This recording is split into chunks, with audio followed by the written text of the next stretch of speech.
So in this session, we'll be looking at keeping children healthy, the journey from adolescence to motherhood. Let me start with you, Ms. Aditi Das Raut. If I can ask you to outline for our audience here the ministry's work, what is the reason for focusing on adolescent girls, pre-adolescents, etc.? Because that's not a large focus, particularly for poorer, more rural parts of India. Why is the ministry taken a great amount of interest and initiative in adolescents and pre-adolescents? To my mind, I think one of the prime objectives of the Ministry of Women and Child Development has been to address gaps in state action for the development of women, children as well as adolescent girls. Malnutrition, as we all know, is a challenge which is intergenerational. An anemic woman is more likely to give birth to a low-weight baby or a weak infant, which in turn increases the risk of childhood wasting, underweight prevalence, and a host of other metabolic disorders. Now, to address this very challenge of malnutrition, the government has focused on a scheme for adolescent girls, which is popularly known by its acronym SAG.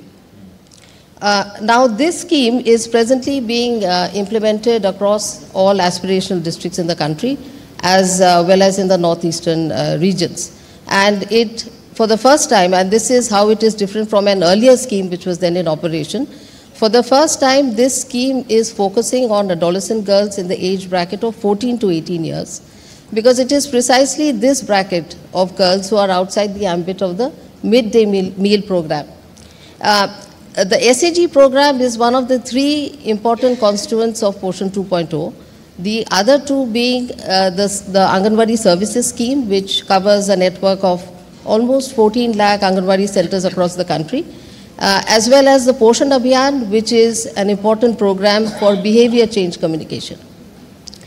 Now, Poshan 2.0 essentially seeks to optimize the content as well as delivery of supplementary nutrition through diet diversification and micronutrient focus. And this is especially true for adolescent girls. Now, the Anganwadi platform, the adolescent girl is provided with supplementary nutrition in the form of take-home ration, which is, I would like to mention for the benefit of this audience, which is not raw ration. Take-home ration is processed, and it is a dry kind of food which can be stored and consumed over a period of time. Now, these nutritional norms were recently revised and notified on the 25th of January in 2023 by an interministerial committee to make the norms more comprehensive in terms of nutritional standards. Now, these norms have brought about two very important changes. The first change is that the norms have brought about a more balanced formulation in terms of both quality as well as quantity of supplementary nutrition, moving away from a calorie-focused diet. So the food baskets have actually integrated a lot of essential, seven key essential micronutrients, and this is something which is a very important change, along with energy as well as protein. Okay. Secondly, these norms have been made age-specific as well as beneficiary-specific because it rightly recognizes the nutritional needs of different age groups as well as beneficiary categories, including adolescent girls. Now, besides these, I would like to point out that under the Poshan 2 program, fortified rice is being given to all Anganwadi centers, including for adolescent girls, and in the last couple of years, as much as 12 lakh metric tons of fortified rice has been given. All right. Millets is also being integrated, and this is being done in a very big way because we want to encourage people to recognize the health benefits of millets. And besides that, Poshan Vatikas have been planted at or near Anganwadi centers, almost 6.24 lakhs, because this is how you can easily pass on the benefits of locally grown produce to women, children, as well as adolescent girls. Sure. And retrofit them as well with poultry units wherever applicable. So, on that note, let me ask Neena ji, because you're an expert on nutrition. Particularly for adolescents and pre-adolescent girls, nutrition is absolutely essential to health, but the challenge is how do you make the diet localized, How is it part of the existing social and cultural milieu? How is it diversified and balanced? Because at the end of the day, nutrition is the most single biggest thing, particularly in pre-adolescent kids. Single biggest challenge, I would say, that we need to address. So how does one keep this in mind? And you know, if you could underline the importance of nutrition, particularly in this age group of children. Nutrition is very important at every age, and particularly, children who are growing. So, a pre-adolescent and adolescent age group, is also the second growth spurt. Where whatever, growth could not, perhaps, in case it could not happen during the first growth spurt, can be made up. So, it is extremely important that we use local diets. So already ministry has taken up initiative of using, millets, of having Poshan Vatikas to use increased dietary diversity. So when we say diverse diet, it should include all the food groups. So एक आम भाषा में अगर हमें किसी को समझाना है कि balanced, nutritious, local diet क्या है, तो it should have at least, three major food groups. I mean, in the whole day, the 5 food groups, but in the each main meal, it should have some cereal, some protein, which could come from pulse or milk or from non-vegetarian food in case it is acceptable.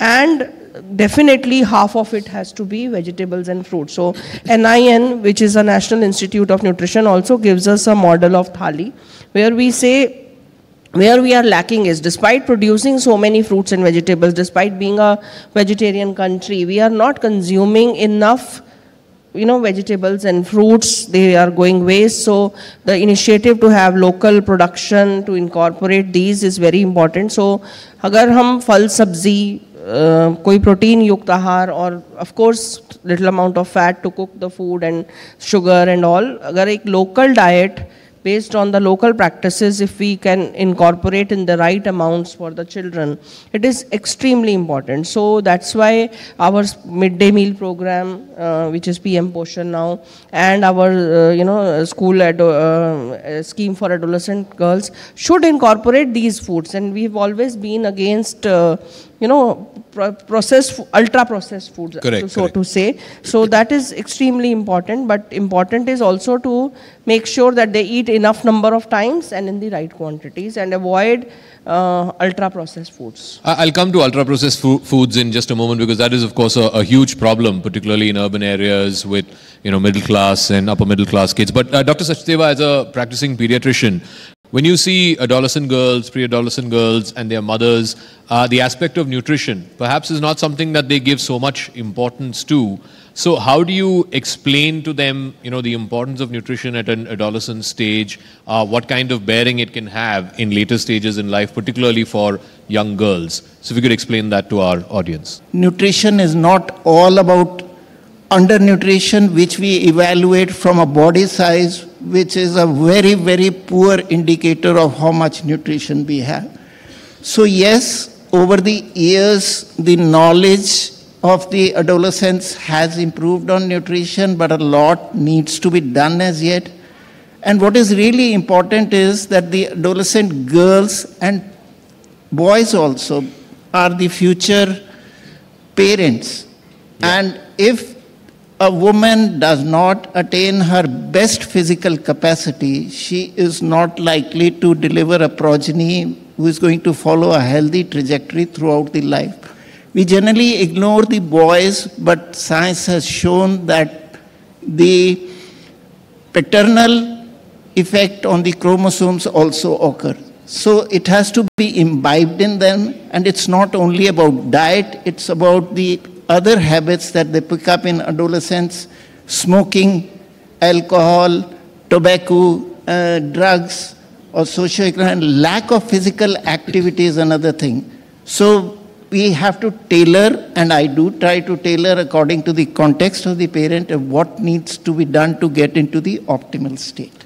I want to ask Aditi ji about, let's move on from nutrition, because we have to focus on holistic development that includes mental well-being, physical well-being. What is the ministry doing to sort of attain this goal? this holistic development of young children, whether they are adolescents or pre-adolescents? I think the ministry has worked on several different themes as well as activities for the benefit of adolescent girls, and I think the most important here would be our collaboration with Ayush in the domain of wellness, and this has been a highlight under various Poshan Abhiyan programs. So there are 4 important joint protocols which have been worked out for beneficiaries at the Anganwadi centers, including a yoga module exclusively for adolescent girls. Besides this, I think the Anganwadi worker, one of our core mandates is to instruct beneficiaries, including adolescent girls, on nutrition as well as health education. And in this regard, there are various sensitization programs which take place. One of them is on hygiene, which includes menstrual hygiene as well as wash. Now, there is a fixed monthly day at the Anganwadi Center when these sensitization programs take place in collaboration with the ASHA worker. But there are also, to complement this activity, there are also home-based sessions which are carried out, especially for adolescent girls as well as their influences in the family who are unable to attend these programs. So I think these are some of the key initiatives. But here I'd like to mention that anemia is a widely prevalent disorder in adolescent girls as well as women. And the ministry has collaborated with Ayush to propagate some of the traditional interventions. One of them is Drakshavali, which has proved to be extremely successful in pilot projects in Karnataka as well as in Gujarat. So this is being scaled up, but what is important is that for the first time, this is going to be an evidence-based approach, wherein we can integrate the principles of traditional practices along with modern medicine. The ICMR is also collaborating with Ayush as well as with the Ministry of WCD to conduct empirical evidence, to generate empirical evidence as well as to conduct various clinical trials. They are also working on a joint study to understand PCOS in adolescent girls. Okay. Neena-ji, talking about mental well-being and how it's intrinsically linked to the adolescent years, Dr. Sachdev also pointed out about how, kids could get into bad practices, whether it is smoking, drinking, etc., bad company, even dropouts. There is a large rate of dropouts at that age. So how does one guard against all of these social evils, as it were, particularly in this vulnerable group of young children? I think in the last few years, Fit India movement and even the Honorable Prime Minister asking sports persons to go and visit various schools and, talk to the adolescents. These are the initiatives where we define for children what kind of habits to follow. The role of having counselors within the schools, setups or community where they can approach and they can get the right guidance, the right direction is very important and needs to work upon that. Dr. Sachdev, I want to go back to early stage development and early stage nutrition. They say the first 1,000 days, which is about 3 years or so, is most critical. So from your practice, when you've seen individual cases where people don't give importance or they're either not in a position to or they are simply unaware of the importance of the first 1,000 days, if you could share that with our audience. First 1,000 days refers to the period from conception till the age of 2 years. And why is it important? Because it's the most vulnerable period. It's the fragile period right from a cell. You have a newborn, and any insult at this stage is likely to be very severe as compared to an older one. And not only severe, what we showed and the other cohorts have showed that it will have a profound lasting effect could have on the adult development of metabolic diseases, which Ms. Roth referred to. So what is important is to take care of the to-be mother. I would extend it before that. We talked about adolescent. As the mother should be as well prepared as it is. And now with the emergence or rapid nutrition transition of the obesity which is coming up, one of our papers has been published in the Lancet today showing the double burden, the two Indias that I was talking about. And so you have to counsel them accordingly to be in the best physical state. Obesity in a mother will beget obesity in the child. Diabetes in a mother will get diabetes in a child. Similarly, an undernourished mother will have. So it starts with the mother, wherein our gynecologist obstetrician's role starts. They have to advise them the optimal diet, more important, the physical activity and the bad habits, and get the antenatal care done. Similarly, for the child, which is the norm, which is the breastfeeding, you have to see how the child is growing or tracking. Tracking up the growth is bad. It could lead to disease later on in life, obesity, diabetes, hypertension. Tracking down is right. So optimal dietary practices are important. Breastfeeding, which is there for exclusive for the 6 months, and complementary diet.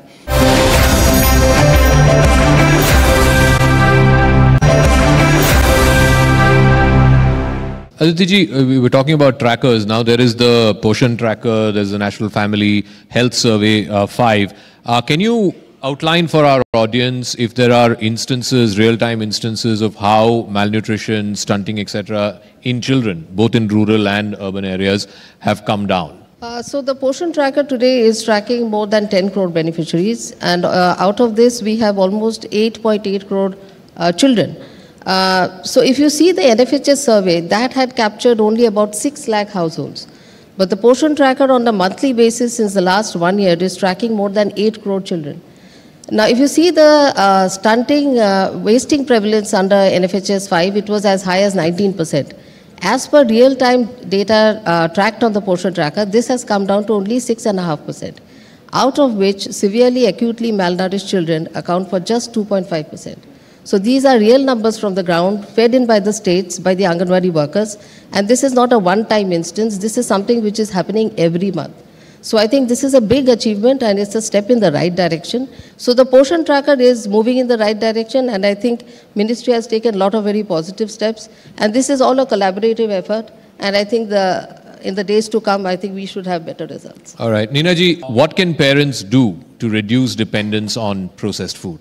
Awareness definitely is very important. There are also steps perhaps at the policy level required, to define. FSSAI has taken certain steps but HFSS foods, high fat, salt, sugar foods are still not defined. There are initiatives, on FOPL, which is front of pack labeling, on which the government is working.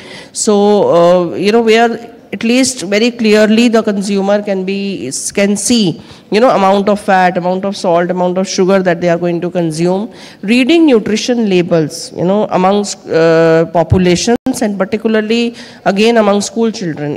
I feel it should be part of NCERT curriculum to, how to read food labels, because they are at the moment the way they are. It is difficult for anyone to interpret them correctly, and creating this awareness. But biggest gatekeepers will be the people when they themselves understand, and creating awareness and being able to read and decipher for themselves that how much, one pack of biscuit or one pack of chips is going to contribute in terms of HFSS. And I think there is, with the upsurge in metabolic disorders, this is urgently required.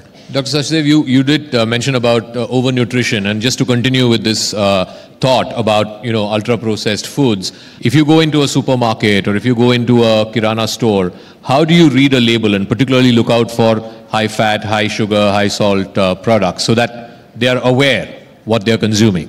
I don't think that these labels in the market will ever do the job of work. We need a simple system, a traffic light system, or a warning, something like this, smoking for the tobacco, and that will also not kill it. Yeah. Because it's very seductive. It's meant to be seductive. The taste is very good. It's meant to overconsume yourself. So, in my humble opinion, labels, while they are essential, are no-go. What's more important, it's not only the calories and other things, it's the processing itself, which adds many additives or other things which could be harmful to the body. Some have been linked to cancer or other. All right. Ma'am, you want to add something to that about reading labels, or that's not a particularly useful way of identifying? Though they are, like I said, there is a bombardment of advertisement, and, everywhere you are getting this information. But to start with, if we at least, it is a right, I look at it as a right consumer. It is my right to know what is it that I'm consuming, you know, and though I know that even if we put a warning, cigarette smoking is injurious to health, then cigarette smokers continue to smoke and they have their own theories. But at the same time, you know, we do need, as a society, we need to, you know, put it and make sure that consumers have the right to information and they can read, you know, these information and they have access to. And among those who want to exercise caution or they want to substitute, you know, the foods or limit the quantity, because I mean, look at it, the flip side of it. Even though I'm a, you know, like nutritionist, but I would not like a life where there are no chocolates or no cakes or nothing which is, you know, like if we say HFSS, lot of food is going to come under that. But it is the moderation, it is the amounts in which we consume, how frequently we consume, etc. So ultimately, it is the exercise has to be by each individual, you know, who has to exercise. But we have to start by giving them first the right information. All right, Professor Bhatia, Ms. Aditi Das, and Dr. Sachdev, thank you very much for joining us on this special session on Poshan Se Padhai Tak.